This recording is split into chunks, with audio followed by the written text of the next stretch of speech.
Let's get ready to go, guys. The game has loaded. This one should be intense. We're going to have Matisse playing as the Roos, but Lash, man, the Abbasids on high view. Oh, that can't be right. Oh, but it is, my friends. And we're ready to get underway. So, Matisse, seemingly just bored of the HRE, done with it, waiting for some buffs. I've noticed that recently it's been the Roos he's been trying to figure out. As the Roos that he's been trying to become the new master of. And it's a respectable endeavor. It's definitely the question mark, the riddler of the game, because no one seems to really know what gives with this Civ right now. But I noticed that Matisse has been doing a lot of experimentation. He's definitely been grinding a lot of Roos. I wouldn't be surprised if I whipped up his last 100 games. The majority of them are probably not HRE, but Roos right now. On the other side, though, Lash, I have not seen this player yet. And it's kind of surprising as well because Lash has been on the rise, 119th in the world right now. For comparison, Matisse is currently sitting 62nd. But Lash, he's only played, I don't think it was that many games, if I recall correctly. He's played, oh no, he has 753 games. So he's a grinder. But he's only just started to appear here. And I love to see this, right? Like, it's the longevity. Like, it's the fact you haven't just come in and been the one pump chump, played like 50 games of Mongols and got top 10 in the world or something, right? This guy's actually been hard on the grind and we've seen the improvement. We've seen it from other players as well. Like, it's kind of crazy to think like Grubby, you can easily see him in the top 30. You expect him to crack the top 10. But when he first started, like, he was floating more in that 100, 200 range for a while. So I love to see these people that commit and actually, like, they see the gains from it, right? They see the improvement over time. And I'm intrigued to see what Lash is going to be able to do with the Abbasids on a map that I wouldn't say is considered a top-tier Abbasid map. Right? This is a fairly open one. The berry bushes tend to move out into no man's land pretty quickly. And unless you maintain vision around these expansions of outposts, it's very easy to get ambushed by a cavalry civ like the Roos. I mean, obviously the Roos don't have to go for that cavalry, but they definitely have the variable option if they see you going a little bit too greedy to maybe choose to go into Knights. And this is definitely a good map for that. Because, of course, when you play on the high view, you're able to just get so much value out of hunting cabins that allows you to actually inflate your economy to support a lot of Knights. So, intrigued to see if he's going to do that. In the meantime, Matisse is on the hunt. And I believe, yep, Lash did go for the second scout. So, smart cookie right there. A lot of players, very ignorantly, very stubbornly, do not get that second scout. And it really cripples you up against the Roos. The only time usually when you talk about like whether to get a second scout or not, you have to look at what your opponent's doing. There are certain matchups where you have to nullify something from your opponent. And then there are other matchups where it's like, oh, he won't get a second scout, so I won't, right? I won't like make a suboptimal economy. When you're playing Delhi and Abbasids, that's something you want to take note of, is because you don't rely on sheep really ever. Rarely do you ever see Delhi or Abbasid players use sheep now. So what it comes down to when you're an Abbasid player in this matchup is the Roos want to hunt game. You need to deny them there. If you're up against the Mongols as well, it's also another situation where it's really good to get a second scout because the Mongols are heavily reliant on sheep. They don't have anything else to work for them early on. They can't go into farms. They can only drop pastures, which are very pricey. So just stripping away additional sheep, even if you don't want to use them, you have to think of it, instead of thinking it as just like a net positive for your economy, think of it as a net negative for your opponents. Same way that, for example, you know what the best way to think of it is, actually? HRE and relics. If you could get if you're Delhi and you pick up all the relics to take them away, it's only 100 gold to you, but it's minus 300 gold from your opponent, right? Same logic with when you should be going towards sheep or towards game, depending on your opponent. So, question is whether Lash is going to go for that second TC. No one going on to stone just yet. So far, he's just keeping it very kushki. And I think part of this, comparative to the game we just saw between England and Roos, is that he doesn't want to reveal his hand too quickly. He wants to have the flexibility to get a protective force, a defensive force in place in case. Whereas a lot of players, they just rushed out and dropped the mining camp right now. That's a 50 wood investment that isn't even chained into your golden age. And then you start extracting stone. That's a lot of your early economy not able to be invested elsewhere. It's just you revealing your hand a little bit too quickly. So instead, it looks like Lash is going to pad himself, heading up into feudal first before he even contemplates that secondary TC, which I'm a much bigger fan of.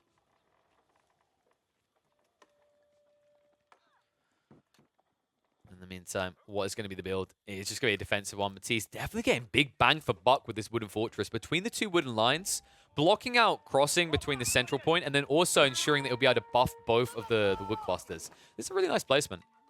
Does need to be careful about his flanks. There's definitely a lot of weave-ins, but he definitely got a fairly good spawn. You can see it, really. If you want to wall himself in, this is definitely a map to do it on.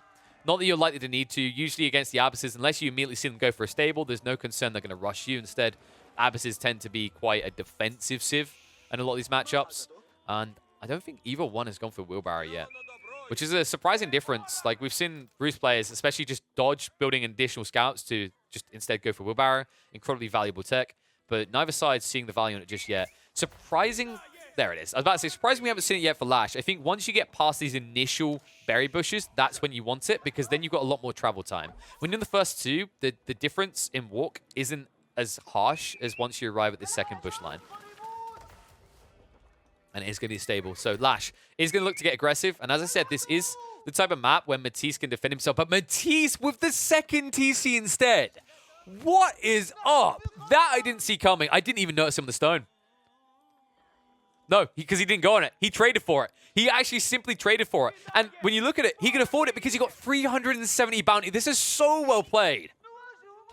Oh my god, and Lash, he wasn't ready for this.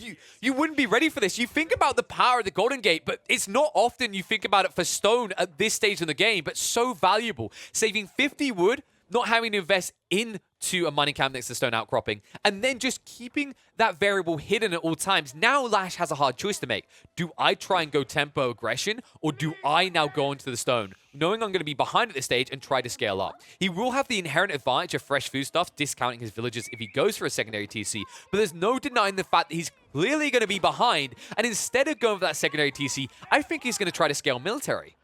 Yeah, so Stable's pushing out units, no archers just yet. It's just a case of, can you do enough damage here?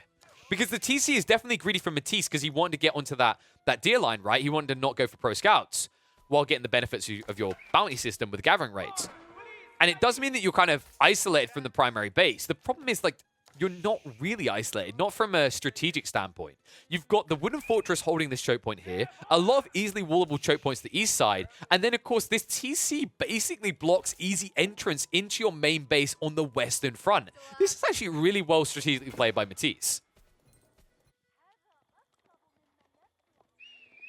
And for those wondering how the Golden Gate works, by the way, it is simply you pay 100 of resource for 150 another. So you can either trade food, wood, or stone for gold, and basically trade 100 for 150, or you can buy one of those free resources for 100 gold to get 150 in return. So you use two of these supplies which stocked up to get a fantastic trade. This is why the Golden Gate is at an absolutely god tier S tier, like single best landmark in the game. Okay, maybe that's an exaggeration, but in terms of like when you get it, I can't think of a single tier 2 landmark that really compares to this. It's the fact that it keeps relevance. And if a game goes hyper late as well, remember that when people get desperate and they start trading resources with a marketplace, those trades get worse. The more you trade of this resource, it never gets worse. Your limitation is only the supplies you store here, which generate over time. You'll always get this great deal of 100 of resource for 150 of another. And Lash understands he needs to go. He's moving in. However, there are already spears being pushed out. And honestly, Matisse is a little reluctant to take this fight because camel archers have turned up as well. So Lash, he understood what he needed. And the horseman will try to move in. Need to be careful. Remember, they get that bonus damage against the tanky camel archer. You can already see how much damage it's taken. He's trying to min-max against the spears, but this is worrisome. I think Lash just has to retreat. And even in the retreat, he might lose the camel archer. Tries to block them off. They wrap around again. And the spears are going to gap close now. This trade is terrible for Lash. We'll turn now with a second camel archer. Remember that camel archer is also reducing the damage to the horseman, but usually this wouldn't matter when you're attacking the camel archer because although the camel on ease does take away 20% damage from these horsemen, it only takes it away from the base. It does not affect the bonus damage. You can see it right there. He goes down from 9 to 7 damage, but he keeps the +9 to ranged. So you do have to be careful with these pricey camel archers because it can still be very easy to lose them. Oof. And now, Lash being left to play with the racks. Matisse a little bit paranoid to go in. Not enough spearmen to deter this many horsemen. A little bit surprising, really. It's the heavy damage, though, right? Like, he's just playing a posture situation right now. He needs a new, fresh frontline of horsemen to tank the damage so that he can min-max for damage value the injured horsemen already. The racks. Oh, it's too late. Matisse, he tried to min-max this, and it will end up burning down. And so many horsemen now here for Lash. 2 camel archers as well. So the spearmen don't last long. They're trying to wrap around with the horsemen to get on top of the camel archers. One is going to fall. Second one going to be targeted out next. But the horseman count is now in favor of Lash. This camel archer wasting time. Enough time for a second one to arrive. And these trades are not good. Right now, Matisse has a lot of idle economy. And he also needs a new racks. Because right now, he's going to lose these trades. And all the while, this is just one stable. This isn't even a secondary stable yet. Lash is just min-maxing the efficiency of his military force here. And it means that Matisse is being forced to invest a lot more heavily in replacing units when he wants to be taking a clear lead after he invested in double stable and now double racks with one of them being burnt down. This is all enabled by the fact Lash still has not gone for that secondary TC and is also floating a lot of additional food courtesy of the gather rates on the berries. This is what's allowing him to float on one TC, but he needs to be quick. He needs to find some intrinsic value because right now it's a 6-point lead for Matisse and that will continue to escalate. On to the blacksmith next. Reason being is he doesn't want to get too close to the TC. He feels a little bit paranoid. He's worried.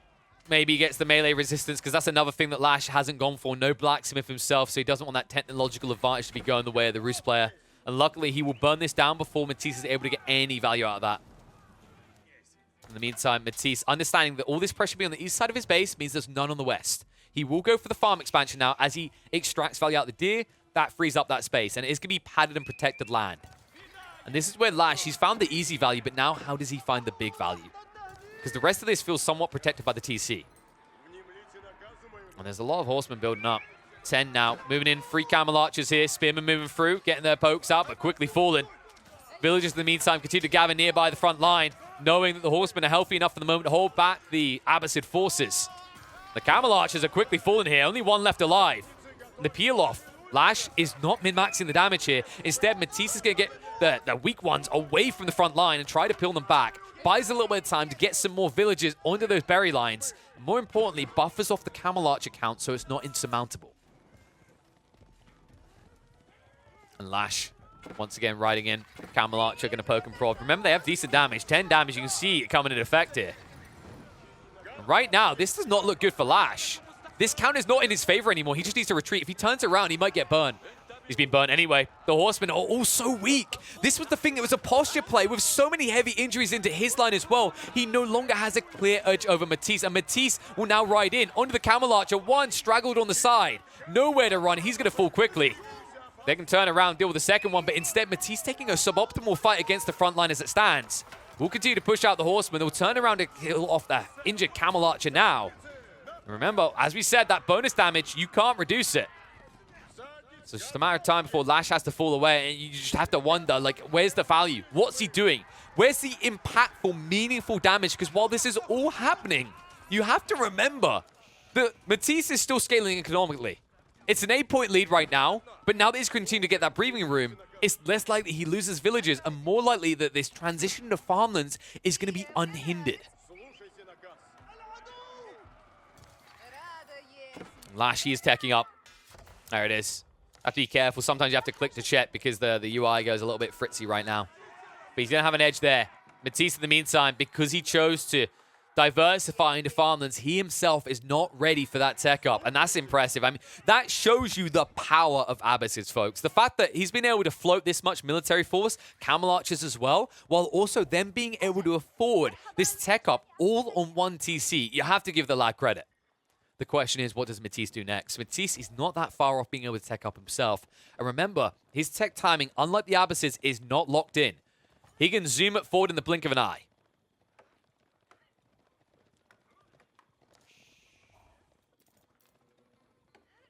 Matisse, you can definitely see he's a lot more healthy in the food front. So my concern right now is once we complete this tech up, Lash, he's just reached a fragile state.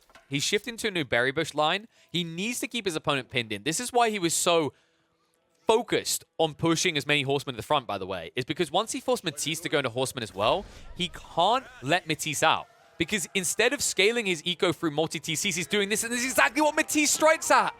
He finds it. He understands that this must be the berry bush line.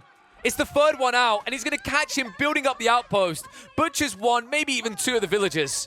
Garrison will come out in time. A missed opportunity to snipe a second villager. But now Matisse knows about this, and Lash all of a sudden has to get defensive. Not what you want to be doing after you get that immediate tech up. And that will now give the breathing room. Matisse himself will get the Abbey Trinity down while he is not under pressure.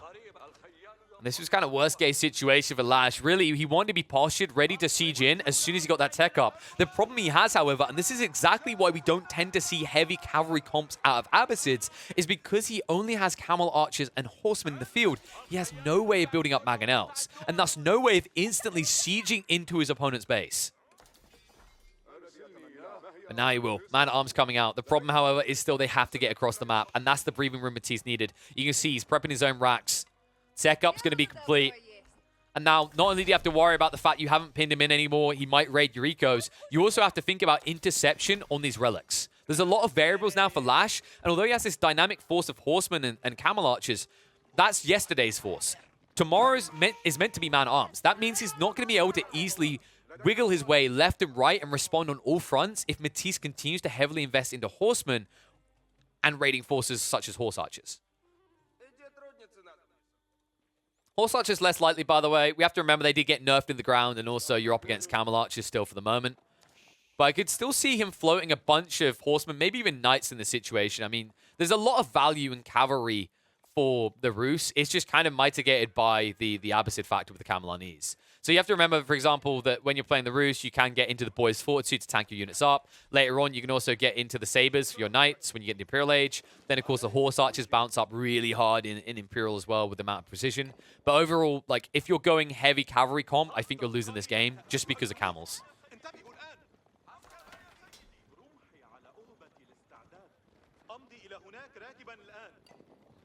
And the missed opportunity now as Lash is finally going to start moving forward and then get the bad news at the back of his base. Forced off his gold line, and this is the problem. He's playing Benny Hills right now. Matisse is doing this on purpose. He doesn't expect to kill anything. He just expects to draw attention. He's padding his timing. Look how healthy Matisse now is. He's banked his first relic, decent amount of food to float, building up an army back in his base. This was the prime time for Lash to strike, but now out of position, he's continuing to be out-ecoed and maybe out-militaried at that rate as well. So this really is strike time. Moves forward, finally looking to drop that Mangonel. Warrior Monks are moving out. Warrior Monks that will not be spotted. Ever. The power of these forests. It can be pesky for the Rus to spot or move out to these relics, but it can also be easy for them to freely move back. And remember that they're a lot more vulnerable these days. You'll see it as soon as he picks this relic up down to 1.22 movement speed. So that minimal vision can be big. And you know what would be bigger? If Matisse actually spots his force and Wololol's next to it, I don't know if Lash knows. But it looks like they're not going to see each other until it's too late for a Wololol. They still might not see each other. There it is. Whoopsie.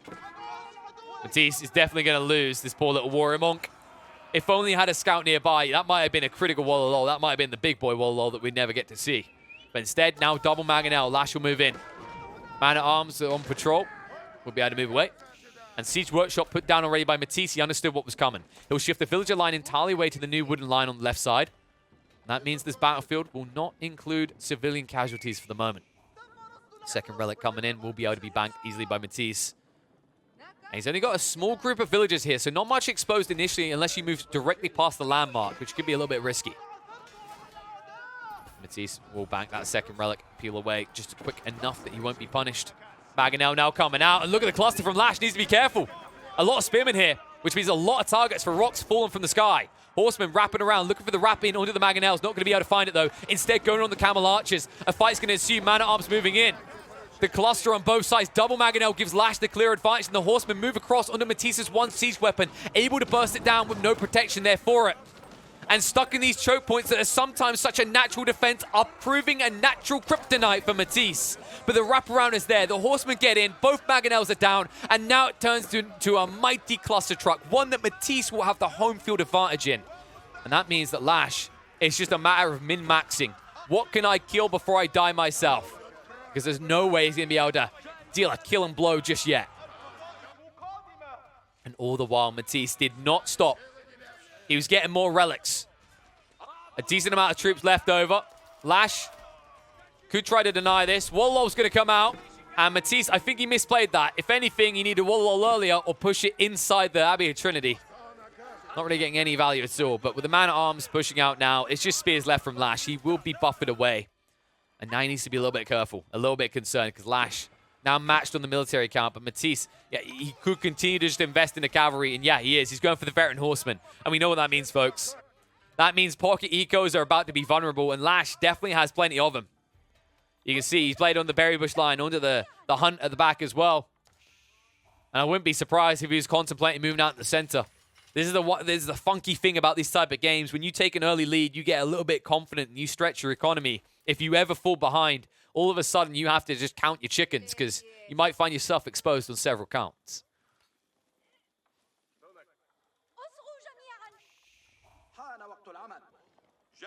And switch over into the crossbowman now coming out.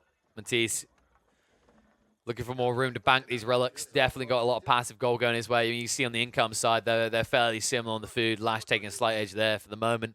But the wood very much in Matisse's favor. Remember, he gets that extra 20% drop-off courtesy of the Wooded Fortresses. Passive gold pushing him ahead as well. Overall, just a much more dominant economy for him. Now with 13, make that 14 eco lead. And Lash, still no signs of going for a secondary TC, even though he's getting more and more risky with where he's placing these villager lines. More Mangonels riding out. But you can't help but feel Lash missed a window, an opportunity to deal a decisive blow before Matisse was ready after his tech up. And all of a sudden, this time around, Matisse is a lot more healthy, and these horsemen, they're starting to scale. Meanwhile, Lash, he's switching over into the Lancers. A dangerous maneuver in this state right now, because it means that you've got a premium unit, but if they're counted out in these fights, it's definitely a lot more painful because now you're paying 240 for a unit instead of paying that more healthy 120. It's important to remember his gold is limited, right? He's on the second gold vein right now. After that, he's kind of naked. Meanwhile, Matisse, he can find a lot of easy extractable value, right? Like he can have hunting cabins generating passively. He's got the relics as well. He isn't as pressured in terms of like gold control as Lash is. It's why it's a crucial element. Lash continues to maintain control. And a critical detail here is he denies the Wooden Fortress so close to being completed. Unable to follow through though. Horseman will deny the outpost from Lash as well though. Dealing a lot of damage now. A lot more frustrating than they once were. And shift away. And that vision denial is critical because these Mangonels could end Matisse in the blink of an eye if he gets caught off guard in the stealth forests. That's why both of them want these down. And that is why Matisse will run out another villager and get that critical vision. Means Lash, kind of a fragile state, still only has the east side of the Roost base to play around. He can't access that west side. West side that has become more reliant for Matisse to extract value from, right? With the gold, with the farms, with the wood lines. Like everything is coming from the west side of his base now.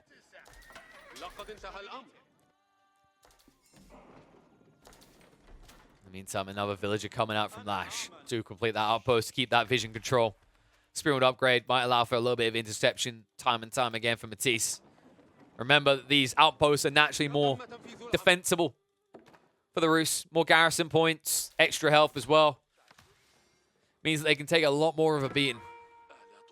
And it really is just Mangonels for the most. Spearwood's finally coming out in both formations in equal numbers. I feel like Lash should be taking an edge, but the problem he has here is despite the fact that Matisse's production building limited, right, with only 2 siege workshops, well, Lash, his production is limited because he just doesn't have enough resource. And this feels like kind of an all-in maneuver. Look at this. Moving forward for the keep drop. This could backfire very quickly. And remember, Lash, he doesn't have the padding. He's only 1 TC. If this backfires, he's almost out of this game. That's why he needs to clear in. Tries to create the breach room. Horseman. Right now, baits in the spearman count. Good hits from the Mangonel. Spearman's trying to trade out, and they see it. They'll move in. This castle, I don't know if this is going to go down. He's being wrapped on. Matisse gets around the back on the siege weapons already. The horseman, he can burn them down, and now he has the siege factor in his favor. Still 1 Mangonel up. And on the side, just a few troops poking through the villager line. This is not good enough. Lash all in with a gambit here. It's going to backfire. His army's still healthy, but the siege is still up on both sides. All Mangonels out of play. The horseman did get butchered, but once again, you can't help but get that feeling. Has Lash got enough troops here? Maybe. The keep.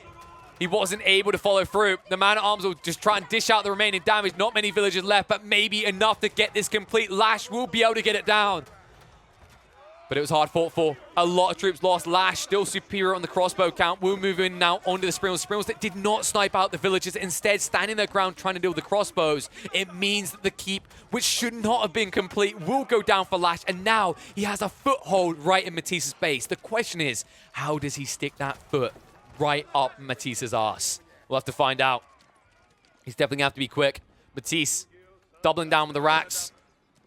A miracle here as Lash, seemingly, with just 4 villages, it was good enough. It did look grim, but quick to prioritize fire onto the contingent attacking his village line, gives him the edge, and now gives him a staging point into Matisse's base. And the issue right now is the crossbow count.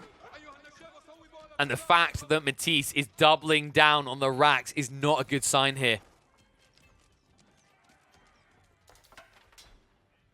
Right now, if anything, I'd rather see Spearman coming out than the man-at-arms. I don't understand what the end goal is here for Matisse. I mean, the Mangonels, if they can instantly delete the crossbowman, fair enough. But this is the problem that you're dealing with. This staging point is good enough. You don't need siege workshops. You don't need anything else. Your military lads can just build that up for you. And already getting Springles out to address the Mangonels they know are going to be coming. Ram, in the meantime, focusing on the Abbasid Trinity, is a problem, an unaddressed problem. And a keep on the side from Matisse. Matisse trying to deny access. He'll instantly garrison this, and he can massacre a bunch of the Abbasid troops. And all of a sudden, you get the feeling that Lash, whether he wants to be here or not, he doesn't really have anywhere else to go. The Mangonel army continues to escalate for Matisse. And Lash, it's that replacement issue, right? It's the eco factor, 68 to 97. He can't replenish his siege weapons as quickly. And even if he burns through these racks, burns through the stables, even the Abbasid Trinity, there's just so much working behind Matisse's primary TC that's keeping him afloat. And he's even padding it with this palisade on the west side, so Lash doesn't have variables at his disposal. He's all in on this. He needs to find a way to just push across. And this ram, like, it's not a case of it's efficient against buildings. It's a case of you're budgeted right now. His wood is suffering greatly.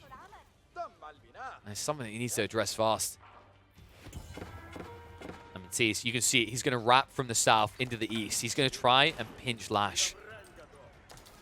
He's given himself the rope. Let's see what he's going to do with it.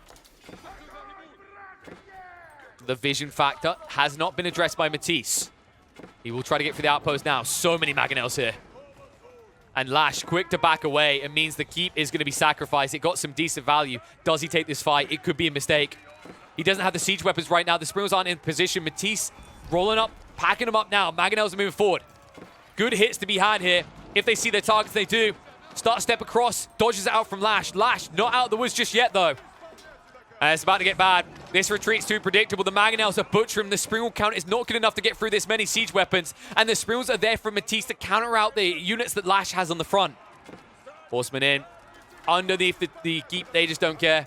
As long as they can keep the Springles at bay. Man-at-arms just ride in with the Springles being burst down. There's nothing to hold back the Mangonels. He can roll them forward now. Matisse can easily push Lash back and out of his base. Question is, at what cost? Has Lash done enough here? Definitely a lot of damage done to the infrastructure. Definitely a lot of pinning going on. However, it's just that factor. Who can replace what was lost quicker? Lash is already starting to straggle behind in that field. This outpost will not go down.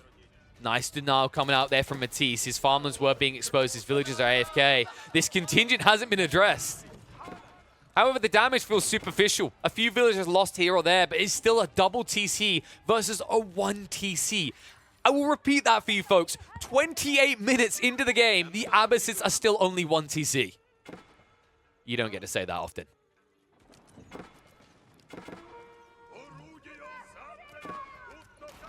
Treb will slowly try to get through the keep. Probably needs a second one to actually decisively obliterate it here. So many blacksmiths. I would love to know Matisse's fought in this, actually.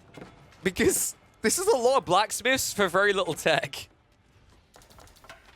I wonder if this was a misclick. This had to have been... There's no way this was intended, right? No way. Because he hasn't even been getting the upgrades. The crossbows will finally be dispersed. But they'll find a little bit of bang for buck as they clean up a few more villages before dying. You have to wonder, why the hell has there not been textiles on either side? I mean, come on. Textiles is such a damn good research. Battlefield that. Keeper's going to be down. Lash has been repelled. Not out of this game, but definitely out of Matisse's base. And Matisse definitely having that scalability now. 64 military to the 42. About to hit 100 eco. Meanwhile, Lash, only 3/4 of that. The ram will be cleaned up. The outpost will be cleaned up. And all of a sudden, Matisse can reclaim control of his base. He'll look to rebuild the Abbasid Trinity, which will, of course, give him access to the relics again. Plenty of them parked on the floor for him. In the meantime, that That defense in the center, the Wooden Fortress with the Springald upgrade is finally getting rid of the outpost there as well. So Lash, you can see what's about to happen. His vision is about to go from half the map to a quarter. Now you have to think transitions. What's next? Oh, whoa. Okay. Anti-siege is next. A lot of it. I can't help but feel Lash missed his window, though. Because now that he's been buffered completely out of the base, Matisse just has that justifiable value, right? Like from the double TC. Lash made some interesting elements to his strategy to punish it. But that missing element of initial pushing, I feel like it's left him a little bit naked and beaten on the street now. Mainly because he can't afford his house anymore. Just look at the economy numbers. And this keep, I mean, if it goes down, it's a foothold, it's a start. But you still haven't addressed the scalability of Matisse. Matisse has already been out on this central gold vein for much longer. He already has a network in place. And it means he's going to keep a clear and decisive lead economically over Lash.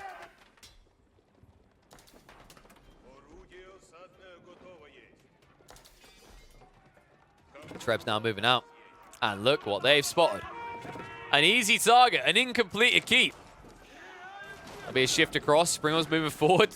I don't think this is the way to do it. The Wooden Fortress will make short work of you before you make work of it. Villagers will resume production of this keep. However, the Trebs are already in place. The whole army is moving across. Matisse is looking to wrap around. He's cleaned up everything in his base. And now he can focus all attention towards Lash. Lash, he cannot afford to be without this. This gold vein is so critically important. He's almost stripped the remaining ones. He's got a second one in the south. I think he knows about this, but really he wants to get rid of the risky resources so he has a fallback plan later. But it doesn't look like he's going to be able to get it. Villagers just trying to keep the keep prepared. Movement forward. Mangonel count still in favor of Matisse, but he needs to be careful of that vision. Doesn't want to get sniped. Trebs, in the meantime, are causing a lot of trouble here. Always keeping these villages repairing. And you know, if that eco lead wasn't already clear for Matisse, it's even bigger when you consider the Springald sniping out the villagers. And then there's the fact that these villagers aren't even repairing. Oh my god. How is it still doing this? How has it not been answered? So many dead villagers, so many dead units because of this Wooden Fortress, and now he's also going for the additional site. This is so big, actually. It's going to allow him to see everything around this central area, and still it has not been denied. Half health on this Wooden Fortress, still looking healthy, and movement in now. The Roost going deep, onto the Springald line, onto the Mangonels. And it's looking healthy right now for Matisse. Lash is going to lose everything here. Practically all the Springald's already gone, and look how confident Matisse is. He rolls them all the way into melee range. I don't know if this is BM or a misclick, but either way, it looks strong. Like, can I run them over? Is that a thing? Is that a mechanic? He wishes. After this, Lash will still have a standing army, but it's the cost of replacing it that is a problem. Matisse, he just signs a check. He just goes to the bank, he gets another loan. Lash, in the meantime, he's selling all the heirlooms, he's selling everything, because Matisse, not only can he replace, but he can thrive as he techs up into Imperial, and Lash looking headless right now. And it ain't Halloween, so it ain't his time to be around. He ain't the Headless Horseman right now, he's a Headless Chicken. And Matisse, he's looking like he could do with some KFC right now. And Lash sure looks finger-licking good. With the keep down, the army all but burned. Now it is a slow march over to Lash's base.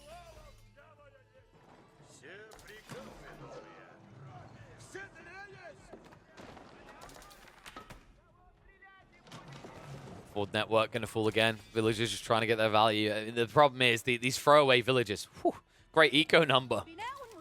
But not really from a strategic standpoint, more from a meme standpoint. This is almost doubled up by Matisse now in the villager count.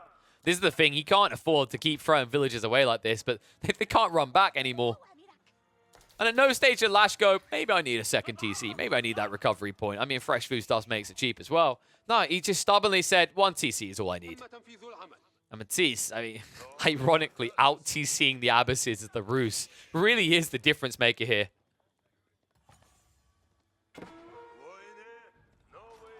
And now the raids begin. And the eco damage will continue to escalate. As Lash, this is the worst case situation on the defensive. after all this, after 30+ minutes of you trying to stick it to Matisse. Matisse, he's not playing with sticks anymore. He's swinging a sword.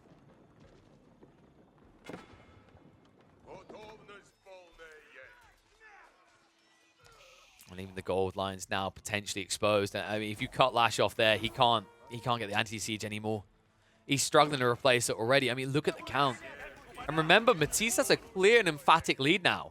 This positioning, it discounts both the siege workshops, so replacing is cheaper. Also, he got the shot triggers, he got the additional range as well. These springles are vastly superior in range, 13.5 tiles. Compare that to these springles with a measly 10. That's a short bow versus a long bow in artillery form right there.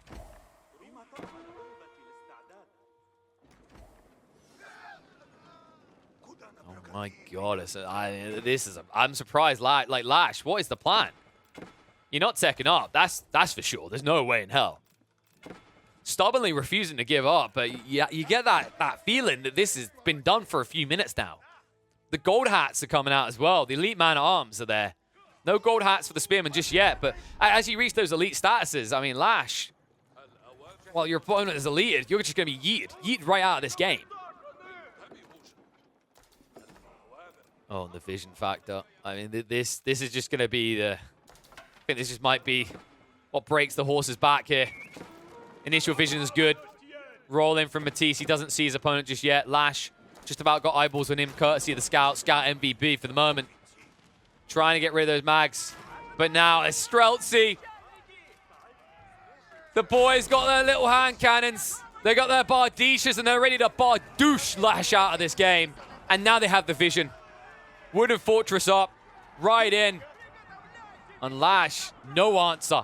He's trying to build a Magan out now. The anti-Zerg might be a little bit too late though. The Streltsy are in action.